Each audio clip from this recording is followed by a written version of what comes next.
It's time for ACC Central, presented by Just Means Less. I drive into right. It's enough. It's back. And it's gone for the cycle. It's a walk-off grand slam. Florida State wins it. Hosted by Monty Taylor. In the air, center field. Moore is under it. And on to Omaha for the Cardinals. Micah Butel.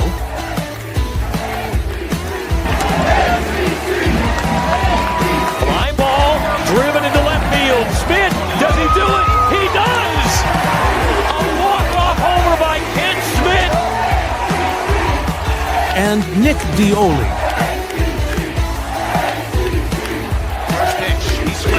Gets it down. Here comes Mac. He is safe.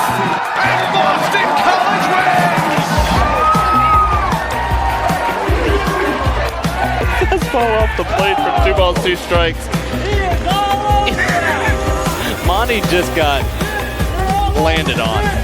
There are 2 pigeons roosting right above me, and my can of Pepsi Smacked into right field and a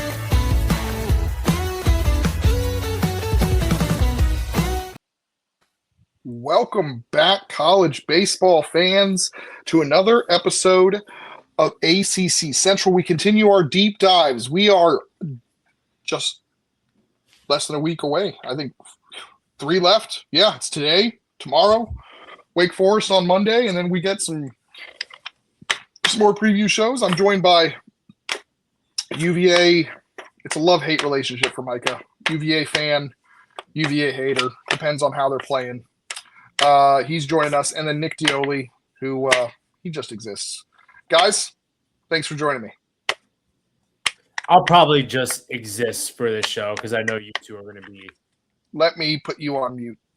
I'm just kidding. Yeah, Micah, how you doing, buddy? I am in love with how much I hate this episode. Yeah, it's gonna be really interesting. I'm excited to hear Micah's stuff. I'm excited to trick Micah into getting excited about this UVA squad in the Chris Pollard era. 130 in ACC play. I'm thinking 10 and 42 overall. Jeez. I am now worried because I know that the UVA staff sometimes watches my stuff. So there we go. I'm excited about the new era. Obviously, you and I were not together, but we were getting together very within the week when O'Connor was announced to Mississippi State, and things weren't looking great. And then very quickly, it emerged that Chris Pollard was going to be a name to look out for, and that got us a little bit more excited. And I think it could not have gone better than it has. In terms of another coach and with where they were when Oak left, because by the time Pollard was named the head coach, most of UVA's transfers had committed elsewhere or followed Oak to Mississippi State. So Micah, talk to me about that. It's not often your coach, your legendary, probably we'll say safely top 10 coach in the sport, gets poached and you still get an A+ hire where you, I think, get a top 10 coach. I mean, Chris Pollard is missing one thing off his resume, and that's it. And that's Omaha. Everything else Chris Pollard has done is absolutely incredible. What he did at Duke, what he did at App State, like this guy knows how to coach. And his staff, like he brought his entire staff with him. And we all know, it sucked, and it's my fault. I'm sorry to the guys watching that you did not get to Omaha last year. It was all my fault. I will wear that. Monty, I will always apologize to you for taking what could have been Duke and Omaha for you. It's funny you mentioned that because Aaron, the former SID, actually mentioned today about you wearing a Murray State hat in his building. Yeah, sorry, Aaron. My bad. My Murray State friends, I still love you. But, seriously, though, I mean, this is, again, they were obviously, was it 3 years ago when it was Duke and Virginia in the Supers? They were one win away with Charlottesville there too. If I'm not mistaken, right? They went to 3, didn't it? Yep. Yeah, They so won the first there. one. Geloff hit one to the warning track that Mhm. that looked like it might go, but Duke won that one. And basically, I mean, the way O'Shell and Talon were pitching, if Duke had a lead in game 3, it could have been game over. But what UVA did is just offensively made sure that didn't happen. Yeah, I mean, again, this is a guy, and like, let's call it what it is. We've done the Duke preview.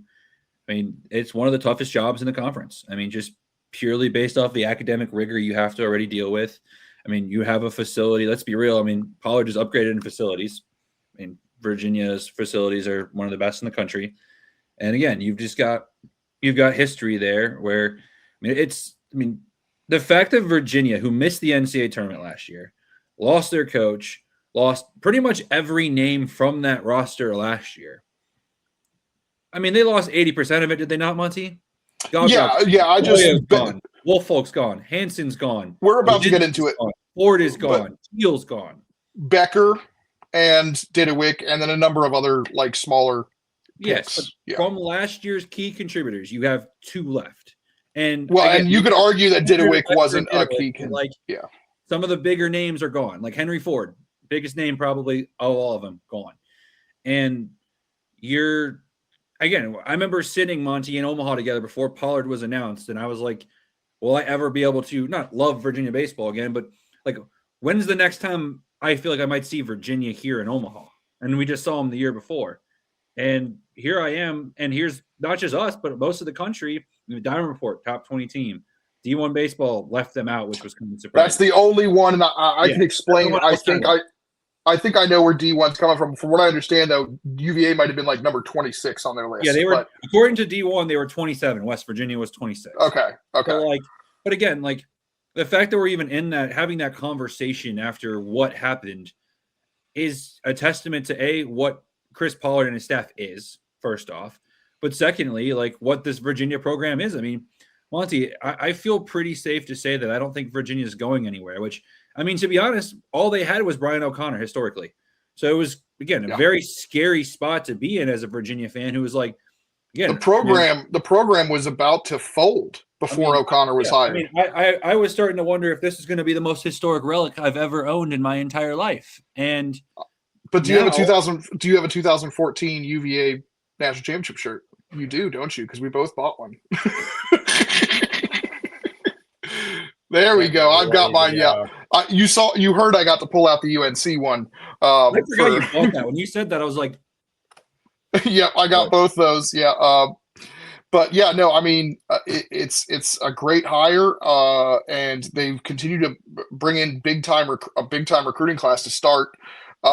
Before we move on to talking about some key departures and stuff, I want to give Nick a chance to talk so he's not just existing. Well, thank you, boys. I appreciate it. All right. Good stuff from Nick Dioli. No, go ahead, Nick. I'll log off. Thank God. I'm just kidding. Yeah, he's annoying. No, yeah. I mean, look, last year, obviously, Virginia, one of the most disappointing teams. And only A&M, like with how disappointing Virginia was, somehow, some way, another team in this country was more disappointing. I think A&M deserved that spot. But no, I remember where was it? I think we were in Monty. I think we were in Supers or maybe just the regular regionals. But I ran into Darren Vaught, and we had this exact conversation you guys are having right now. With Oak is gone, who is going to take over the Virginia job? Because Micah said it best. That team, that program was getting ready to fold. And it was nothing before Oak got there. So it's like this is the hardest job to find a coach. And they did a fantastic job. They absolutely did. Getting Pollard was huge. I think asking him questions at the super regionals and everything, getting to know who Pollard is. Virginia aced this hire. He's going to do a fantastic job. So many times he has come so close to Omaha. Last year, 2023, I think 24 was kind of a letdown. After winning the ACC tournament, they probably had higher expectations to move further along the NCAA tournament, but got snubbed out in Norman. But yeah, look, they lost a lot of guys to Mississippi State, lost a lot of recruits, but what Pollard is bringing to Virginia this year is going to be exciting. I can't wait to see what happens, man. I would love to see Virginia kind of get back on track and be like, hey, it wasn't just one guy. Like, this is a program where multiple coaches could come in here if, Pollard decides to go somewhere else. Like, this is whoa. I'm just saying, like, you don't want your... No. You need to go. The vibes are no, I'm just kidding. What I want to say is the other thing I like about Pollard, he's not Oak, right? But okay. He's not Oak, but what I love about Pollard is he's still similar enough on how he runs a program that he can continue the Virginia legacy. The legacy that Oak put down. And one of the things that the way he runs a program is similar to Oak. Do you know why? Because he modeled Duke's program after what UVA did under O'Connor, and they're good friends. So, I'm very excited about what Pollard's doing. Let's get into those departures because we've spent enough time talking about the coaching change, the new era.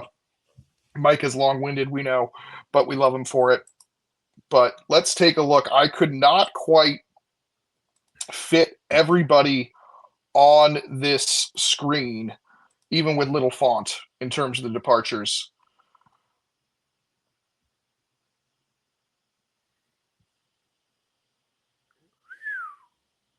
Wow. Because you also had a lot of bullpen guys graduate and a lot of guys get drafted. Now, I'm going to start with Micah, and then I'm going to give it to you, Nick, and I'm going to tell you who Chris Pollard said he's going to miss the most, who he would have liked to have had. Go ahead, Micah. I mean, again, I think for me, the most painful one is Aiden Teal, especially considering the family – with the turnaround when he was in the leadoff spot. Yeah, like what he became at Virginia. I mean, that's, again, right, when Virginia got left out of the NCAA tournament, Monty, the first thing I did to turn to 2026 for Virginia was at least Aiden Teal's coming back, at least Henry Ford's coming back, at least James Nunnally's coming back. Like, you assume they're coming back. And honestly, they probably Henry Ford may have been gone, but I thought Henry Ford was using Tennessee for leverage. So I think he ultimately made a great decision in where he ended up because he's going to hit a ton of home runs. I think he's going to work himself into a first-round draft pick. But yeah, I thought he was using it for leverage. Yeah, but I know, I think for me, just because of the Teal family legacy in Charlottesville, on top of what he developed into, it's going to be tough seeing him have such success at Mississippi State. Knowing that could have been at Virginia, obviously, I'll be the first to admit I will be an active Mississippi State Bulldog this year. I will be cheering very hard for those guys. I have no ill will to anyone, including Coach O'Connor. But for me, Aiden Teal, I'm a very appreciative of Oak and everything he did for UVA. So, I think anyone that has an ill will towards him, I respectfully think needs to do a little more digging into the whole situation because I will be actively rooting. Minus if Mississippi State meets Virginia at some point in the postseason, I will be actively rooting for Oak. Absolutely. Nick, who do you think we're missing the most? I'm personally going to miss Henry Ford the most. I mean, hometown kid too. Look, what's that? Hometown kid, Charlottesville kid. That's right. Yeah. He was 11 months old when he went to his first UVA game. Ryan Zimmerman was the third baseman. I just freaking love how you know that.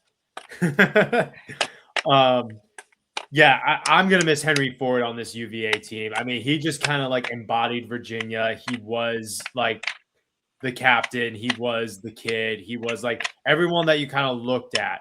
The lineup last year definitely underperformed, but I think these guys that are leaving and going somewhere else are going to have tremendous success of wherever they're going. But Henry Ford's one of those guys where I'm just dang, I really wish that he could have. I really wish he could have stayed. I would love to see him in the Pollard era and what he could have done, and just kind of ride off into the sunset as a UVA grad UVA ball player. And he'll be the one that I miss. Micah, did you just mute me? Yeah, because did you see my text? No, my phone is the camera. Well, someone was making I don't know if you were hitting your keyboard or something, Monty, but there was a lot of background noise when Nicholas was talking, and when I muted you, you were no longer noisy. So, not sure what was going on there, but anyways, Sounds like it was on your end. No, that makes sense. Let's talk about who I found out that Chris Pollard. He was asked a question in the introductory preseason conference a couple weeks ago.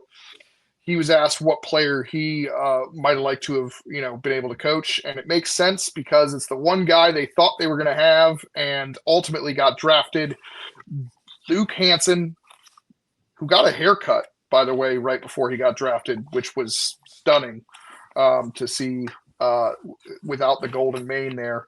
But Luke Hansen at third base was somebody that would have been really cool, and I think they would have liked to have seen. But yeah. I'm surprised Micah didn't say Jay Woolfolk. No, my heart can afford that one. Aren't you a big Jay Woolfolk guy, Micah? Let's move on. I mean, postseason Jay Woolfolk hits different. All right, Yes, key newcomers. Correct. How about 7 Duke players? I know what the noise is now. I've been tapping a note card against the desk. Duke, 7 Duke players. Joe Tiroli, the big time player from Rider. Jake Weatherspoon, JUCO Golden Glove recipient at catcher.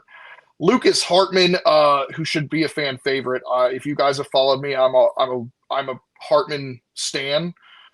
He's just got the vibes. He's got the aura. He's got the bulldog mentality. He looks like a divorced dad on Sunday softball league day. Tyler Kappa is going to be the closer. He's got elite stuff. And then Brendan Cowan, who I haven't heard too much about, but is a left-hand option from Virginia Tech. Micah, who on this list are you most excited about? I mean, obviously you can go with the obvious, but let me know who you're most excited about. Yeah, I mean, Tyler Kappa is one of the ones I'm probably most excited for from like a non-major name standpoint, him or Lucas Hartman, just because, I mean, Kappa's numbers weren't necessarily great at Eastern Michigan, but his stuff is, like you said, I mean, all I've heard is his stuff. And again, I'm a big believer in no disrespect to Eastern Michigan, right? But sometimes it's just getting access to things you don't have access to at a school like Eastern Michigan from a development standpoint just always helps drastically. Lucas Hartman was a stud at Western Kentucky. So I think between those two arms, I'm really excited about, because, I mean, obviously there's so many names from Duke you can circle and highlight and be super thrilled about, and I'll let Nick or you kind of talk about them. But I know, I mean, Lucas Hartman's someone that I got to watch in person last year at Western Kentucky. That was a lot of fun to watch him work.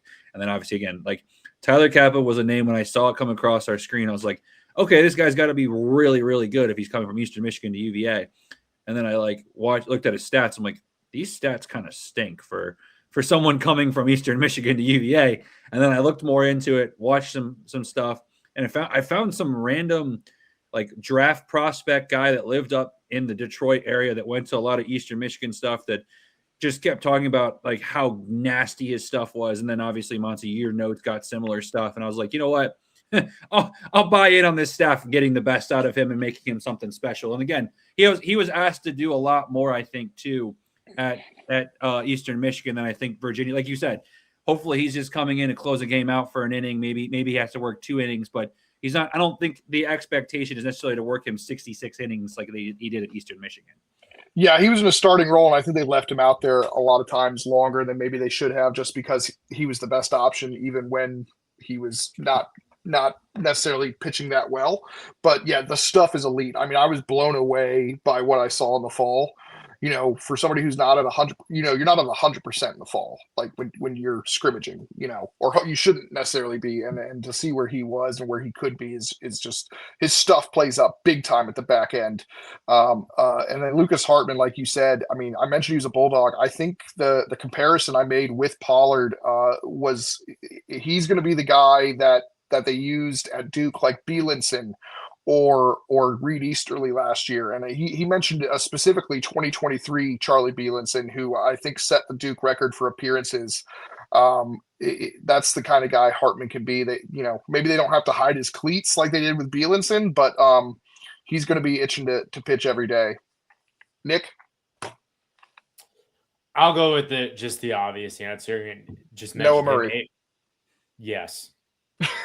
AJ Gracia. I mean, if Pollard doesn't leave Duke, I mean, this kid is going to stay at Duke and just become like one of the best Duke baseball players, I think, that entered campus. We're talking about like one of the best hitters, I think, in this past transfer portal. He could do it all, man. He can get on base. His strikeout to walk ratio is very good. Hits bombs, walks a lot. I think this is kind of like the obvious answer. He's going to tie in this outfield a lot. Yeah. Absolutely. Love that. Micah, you have concerns about UVA, right? I will always have concerns about UVA, even if they have the best team in the country. Yeah, we found that out last year.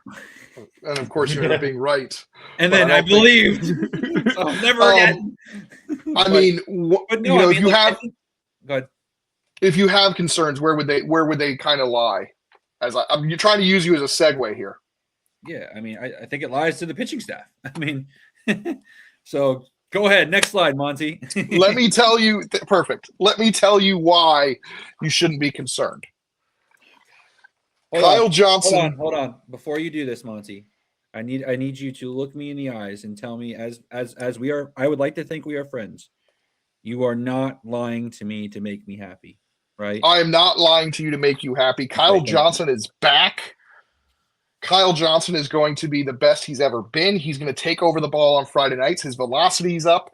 He's throwing strikes. His command is good. His confidence is good. He's using the adversity from last year to channel into being on the man. Henry Zatkowski is going to make a huge jump, freshman to sophomore year jump. He pounds the strike zone. He's going to take over the ball on Saturdays. And then Max Stammel had a monster fall in summer, getting experience there. Those are your guys that are going to take over the rotation. And those guys taking over the rotation, Micah, is going to allow a three-headed monster at the back end. I'm talking Kappa, who we already talked about, Hartman, who we already talked about, and a guy named Matt Augustine, who we've been waiting to see again since he broke out as UVA's best reliever in the 2024 season in the postseason. That's a pretty good three-headed monster at the back end.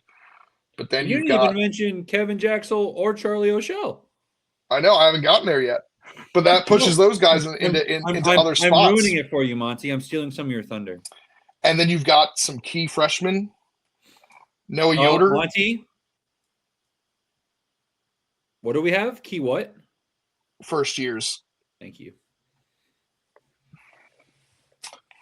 I'm going to let you guys talk, but Micah, I am super excited about this pitching staff. I think this is where some of the concerns that D1 had, that's why they don't have UVA ranked. I'm just completely bought in on a Kyle Johnson resurgence, and then, Zatkowski and Stammel taking steps forward.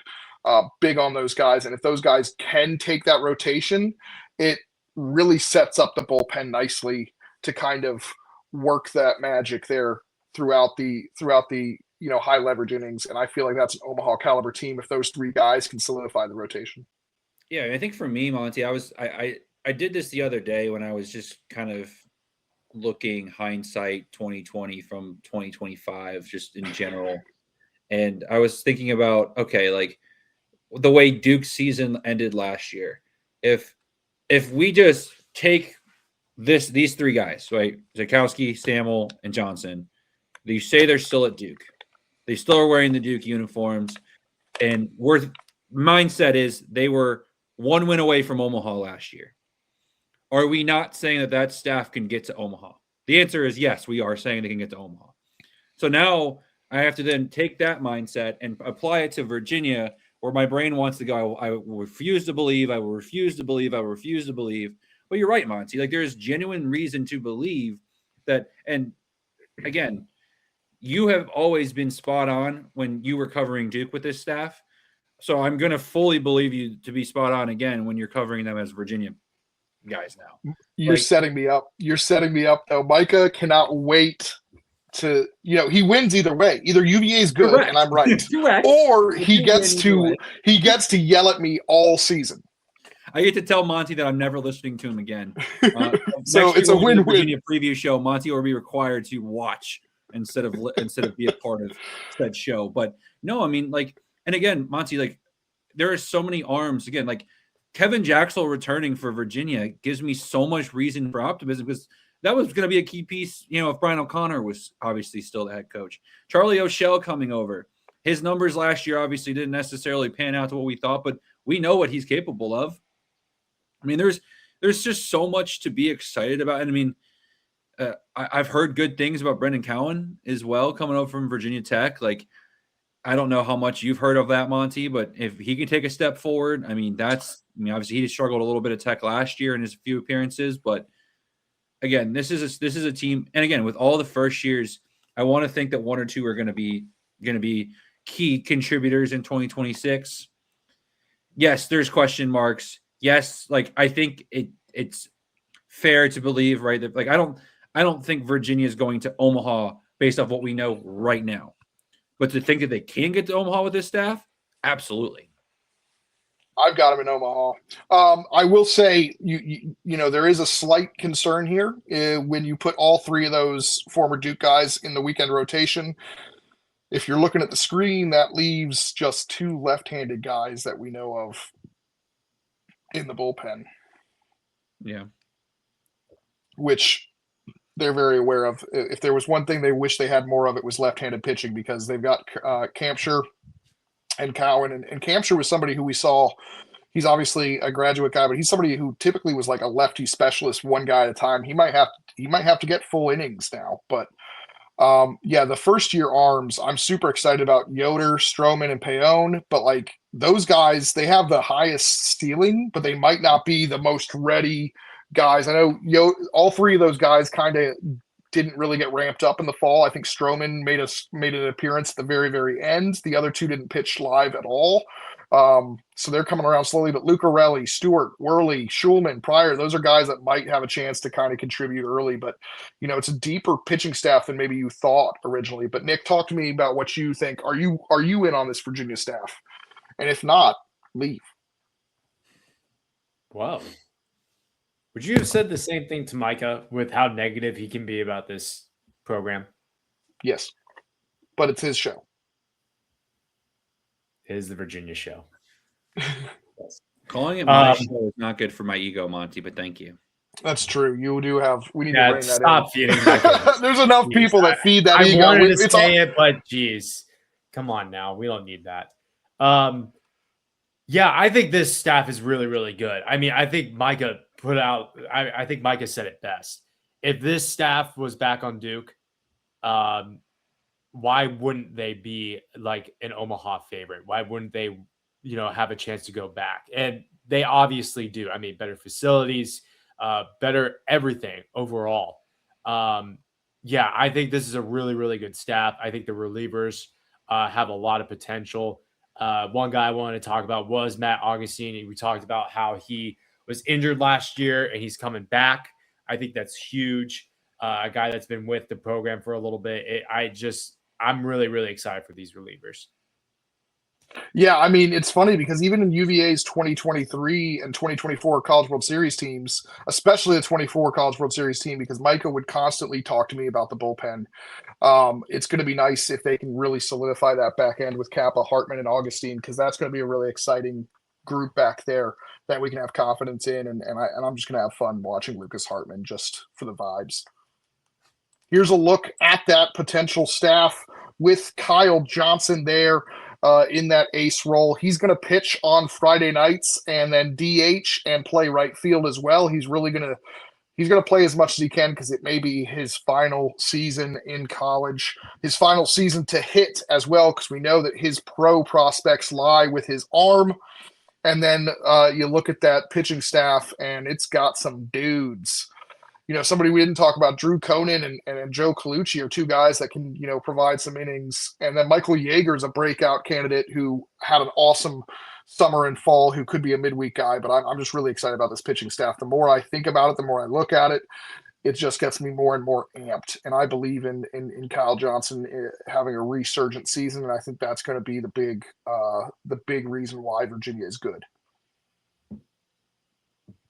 Agreed. All right, moving on to the lineup. All right, there's our catchers, infield. Here we go. So the good news is we pretty much have 8 of the 9 spots kind of figured out, right? Gracia is going to be in center field. I thought Kyle Johnson might be there, but I think for consistency's sake, with Kyle Johnson DHing sometimes, they prefer him in right. I think he's the better defender in center field, but AJ Gracia, very capable there. Very good defender in his own right. Harrison Didowick has worked on, some of his defense and obviously some of the throwing issues he had. You got Becker at short, who, halfway through the year last year, Becker, I think, was the worst defensive shortstop in the conference, and that changed drastically in the second half of ACC play. He was fantastic. He has shown that he could potentially, he's more likely a second baseman, but potentially could be a pro shortstop. And then Tiroli at second, Sam Harris at first, Jake Weatherspoon behind the dish. The question is third base. There's a 4-man race out there. Noah Murray, Aiden Harris, RJ Holmes, and Jaden Stroman all in contention to start at third base. Antonio Parada, by the way, it shows him as the backup first baseman, but he is going to probably be the main guy in the DH role. Monty, who's playing the outfield when Kyle Johnson's on the mound? Probably Sam Harris. Okay. Because then you can you'll move Parada into the first base, cool. Harris into right field, and then Johnson in DH. Gotcha. But they're going to have options because Noah Joris is a guy that can hit. And obviously we talked about the guys, and then some of these freshmen are electric. And Zach Jackson is a former two-sport star who didn't really touch a bat until last January and came on towards the end of the season as one of their primary freshmen at Duke. So that's a guy that's got 5-tool upside. I'm so excited for Joe Tiroli. Oh. I mean, we didn't talk about him on the newcomers. I almost chimed in when I realized I just glanced over his name and didn't say anything about him. I was like, we have a segment for that, and this is the time for it. Mac Player of the Year. Sorry, Mac Player of the Year. There you go. I was like, what? There at Ryder. I mean, obviously Duke and Ryder are familiar with each other from the amount of times I swear they played him at the beginning of the season over the last few years. But I mean, and a regional. Yeah, true. He is such a fun addition to this Virginia lineup. I obviously, there's a lot of reasons for optimism with, AJ Gracia and so on. Eric Becker hit Didowick, but it's hard not to get excited about, bringing in a player of the year from a school like Ryder, who's, again, a successful program there in the MAC, but really excited just to see him in the lineup on an everyday basis. That's a very sneaky addition. And I looked, shout out to our guys at 64 Analytics. They had Virginia's transfer portal classes the 7th best in the country. And Joe Tiroli is a big part of why that is. I looked at it. I was trying to understand, obviously they had a lot of Duke guys, but when you lose a lot too, it's hard to be positive. But yeah, I mean, that was a huge additional pickup for Virginia when you factor in everything that they lost. Yeah, by the way, it's getting less sneaky with every day because I think people are buying into the hype. I think D1 named him the 6th best second baseman. It wasn't college baseball. Was he the one that the video started kind of going viral around his home run from practice on the analytics page, or was that who was that, Monty? Because you and I texted each other about it. I thought it was true. I think it was Aiden Harris. Maybe. Oh, yeah, you're right. It was Aiden Harris. You're right. Because Aiden Harris has monster. Considering him as a potential bench piece, and that's what you're getting out of him in these scrimmages. Shout out to Virginia Baseball Analytics, by the way. Incredible page to not help my ability to fight the urge to buy in. So appreciate it. Yeah, John Natoli's doing a fantastic job running that page. I don't know you, John, but next time if I ever meet you, you're on me. There you go. I did want to highlight the 2 first basemen, Sam Harris and Antonio Parada. I'm pumped for them. I think they're kind of going under the radar.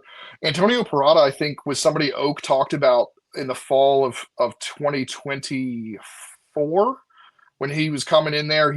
I thought he might be the starting first baseman. Ultimately ended up being Henry Ford because I think Parada had a fall injury, but they were really high on Parada even as a first year.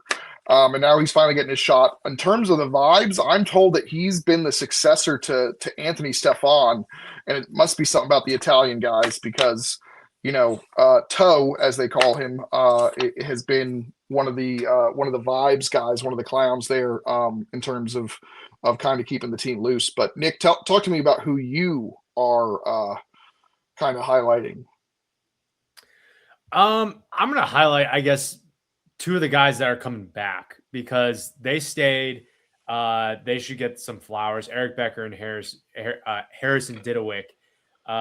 Both, you mentioned Monty, struggled a little bit in the beginning of last season, and they both kind of finished a little bit stronger. I think that would be really cool if those guys had huge seasons, potentially Eric Becker's last season as well. I kind of like what I've been hearing from these two, that they stayed, that they seem like they've improved a lot, kind of show the ropes of all these new transfers like Virginia baseball. I'll highlight those two. How cool would it have been if we had gotten a Becker and Becker double play tandem? Because Nicky Becker was committed, but ultimately got drafted a little bit too high. I can't remember who drafted him, but yeah, I just thought that would have been. I was rooting for it. But Didowick also the single season home run king, tied with Jake Geloff with 23 home runs. But here's a look at the potential batting order. There's AJ Gracia in the UVA blue and orange. Becker, Gracia, Tiroli, Harris, Didowick, Weatherspoon. By the way, we talked about Weatherspoon's defense being a Gold Glove guy, but he also led the team in home runs in the fall. He could be batting 6th. Antonio Parada 7th. Noah Johnson 8th. Kyle Johnson 8th. Noah Murray 9th. And then you've got a bench with an experienced hitter in Noah Juris. You've got Aiden Harris, who we talked about is in contention for that job, and then you've got a bunch of freshmen and Zach Jackson. I keep trying to mix up names here, who has 5-tool upside. I mean, I really like this, batting order, 1 through 9. It's beautiful.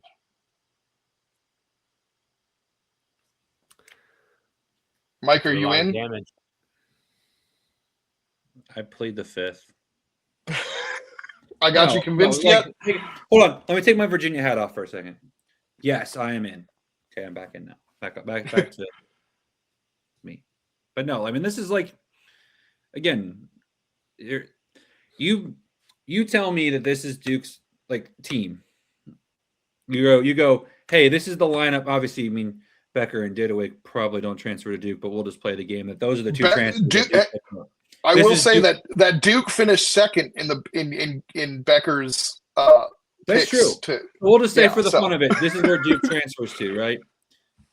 If this is Duke's team, I am probably putting them in my Omaha height, knowing how close they were last year, knowing how much I respect and believe in the staff that Pollard and his team is.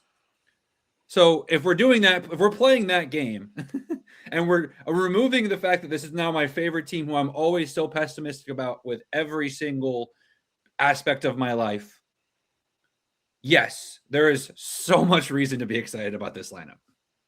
Yeah, and I think Eric Tyler's one of the best hitting coaches in the country. What he did at Duke with guys, Zach Morris is the guy that comes to mind.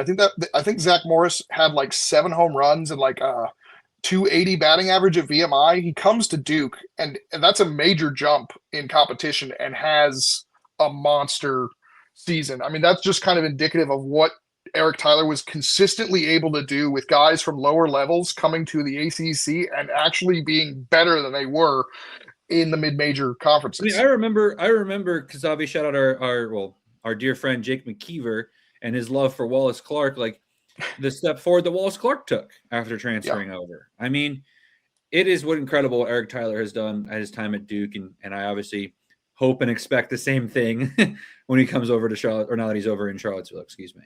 So, yeah, I mean, I'm just super excited. But Nick, before we move on to the schedule, you got anything you want to add here about this lineup? I know we're not giving you a ton of time to talk because Mike and I are just so excited about our favorite team, in this new era. No, absolutely, I get it. I just think that this lineup is going to hit a ton of bombs. But look, we did say last year that last year's lineup was going to be phenomenal, that they were going to hit bombs left and right, and they, fell flat on their face. This year, again, Micah's hitting the nail on the head. If this were Duke and half these guys played on Duke, it's like, yeah, this is like an Omaha team. And I kind of feel like it can be. So I'm just really excited how this brand new refresh lineup for Virginia with two guys coming back, let's see what they can do and how they can just bounce back from last year. Also, quick question. Do you guys like this orange on orange with Eric Becker, where he's wearing? I kind of dig it. I didn't originally, but it has grown on me. I don't know what he's got going on with his belt buckle there. That's kind of bothering me now that I've noticed it. Because he just didn't completely finish putting the belt together, I guess. But yeah, no, the orange on orange, originally I hated it. It's grown on me. I will put Virginia in my Omaha 8 if they burn these jerseys and never be seen again. I can't stand them. I hate them with an ever-burning passion. I love an orange jersey. Like, I wish it was a solid orange top that they would wear with their white pants. That would look incredible. But anyways. Also, shout out to Virginia, Monty. You know why I'm giving them a shout out? The hats. They are on the hat theory, baby. Let's go. All right. Taking a look at their schedule, they will be at Stetson the second weekend. They open up against Wagner. Then they've got they're going to play VCU 4 times instead of the traditional 2. They're going to play 2 at VCU. They're going to play 2 at Virginia. Unfortunately, I'm not going to get to see them at the new Squirrels Park because that agreement between VCU and the Richmond Squirrels fell apart. So I will be back at the Diamond without lights because I'm assuming they just took the lights and put them at the new stadium because, it makes sense. And so I'll have to watch games in the middle of the day. But they're going to go, and they actually have that incorrect. I think they've changed that weekend. I think it's going to be VCU at home, and then on the road to end that weekend. I'll be at all 3 games kind of as a transition weekend to in my travel plans because I actually get to be at home. And then they finally get to play North Carolina again. They didn't play last year. They'll be on the road to start ACC play at Carolina. They got Maryland again, which I love, in Fredericksburg. But they got Boston College, Pitt, and Notre Dame all on the road. And they finish the year at Louisville. Ooh. And it looks like they're actually playing on exam weekend. Wow. That's a different thing. Yeah, they got a doubleheader against Radford. So they're still basically taking the week off. But yeah, that's something that they like to do at Duke. They like to have that doubleheader on Sunday. It looks like they're doing that at UVA. Radford's going to win a game now, Monty. Are you freaking kidding me? Why would you say that? What did I say? They're basically taking the weekend off anyways. No, because they're taking Friday and Saturday off. That was not disrespect. They're playing 2 games. That's one less game, Monty. Right, but it's on one day, so you're only playing one day of the weekend. We're so screwed.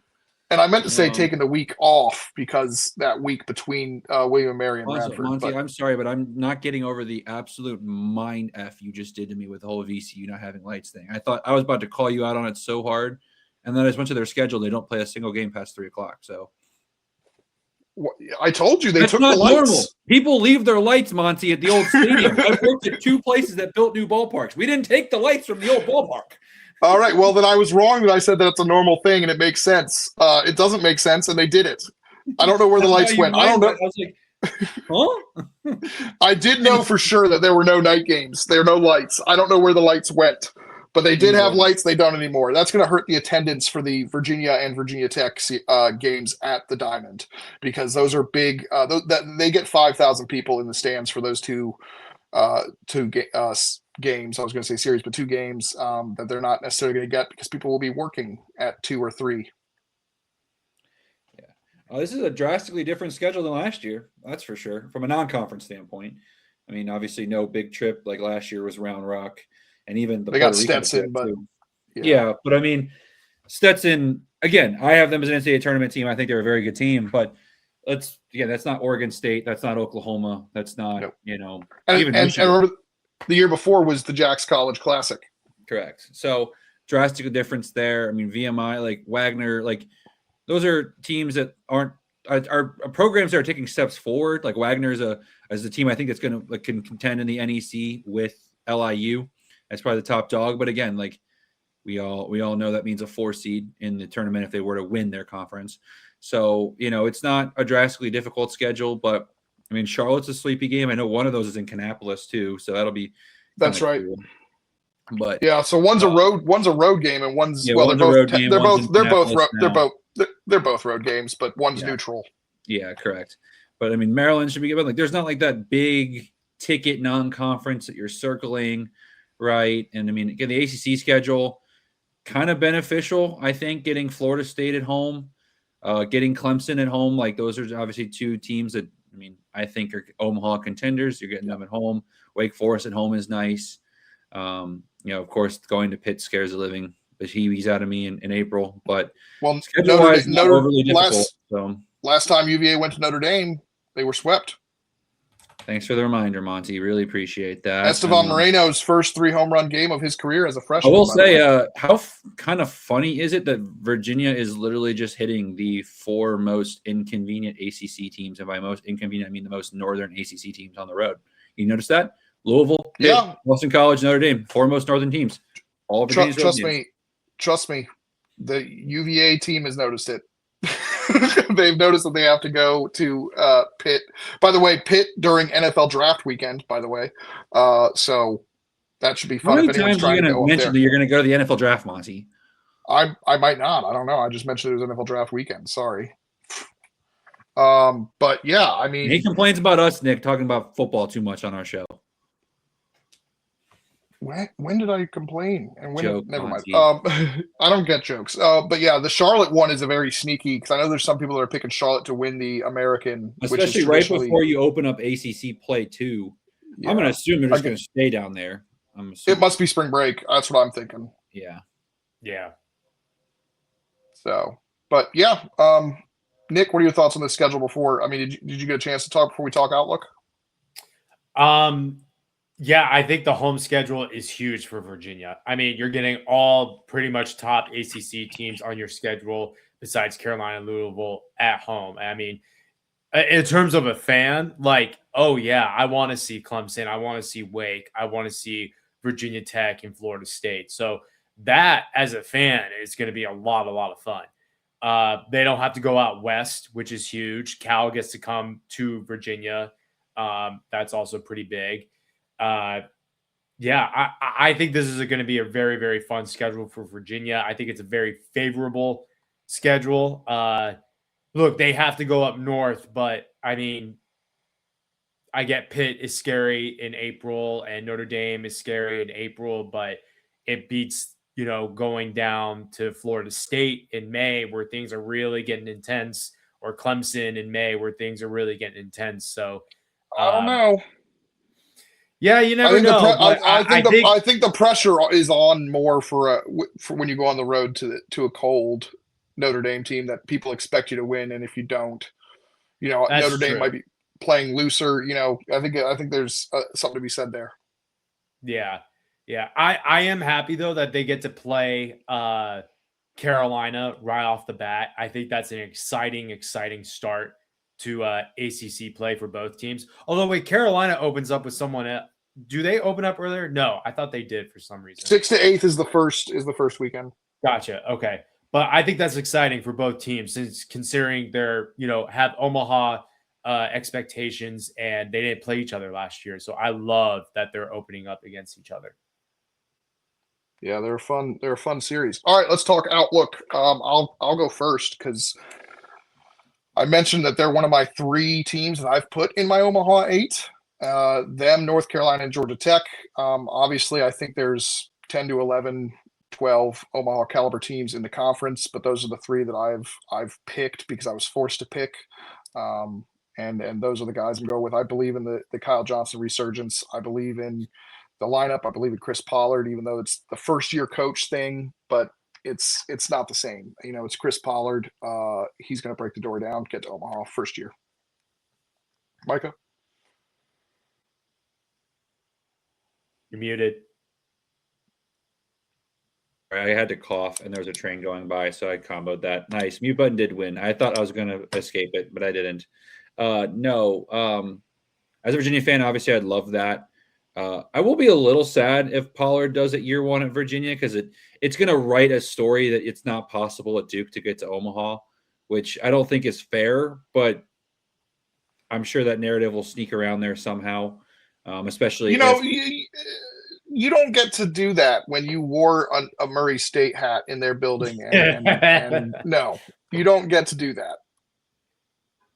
Moose is our guy too. I didn't like, why serve are up you the throwing meatballs? him? Okay, don't Like, be mad at me that the meatballs were served by that Duke bullpen. Don't be mad at me for that. But no, I mean, I think this is a team that should make the tournament. I don't know if I have them getting to Super Regional or Omaha just yet. They have the capability to do so. I don't think it's going to be a top 16 team, like in terms of like hosting a regional. Possible, but I won't go that far yet.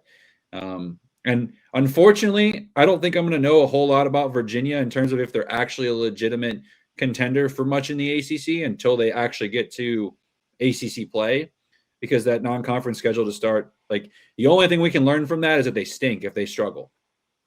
So, and if they go undefeated, it means nothing. I don't think so. I don't think it if they go to Charlotte, and dominate, win twice after starting off, what is that? 5-9-0. Not if they go and they lose the series to Carolina to start. No. Well, no, we wouldn't know what's going on with Carolina. Yeah, that's I was saying going into we're not gonna. That's what I'm saying. I'm not gonna know anything about Virginia until they get into ACC play, unless they go in and they struggle. Like again, if they're 12-0, you have optimism, but you're like, what are they going to do against Carolina? But if they're 7-5, let's say, then you're starting to go, is this team even going to make the tournament? I'd like to point out that 3 innings in last year, you were ready to throw in the towel. Now, it doesn't matter that you ultimately ended up being right.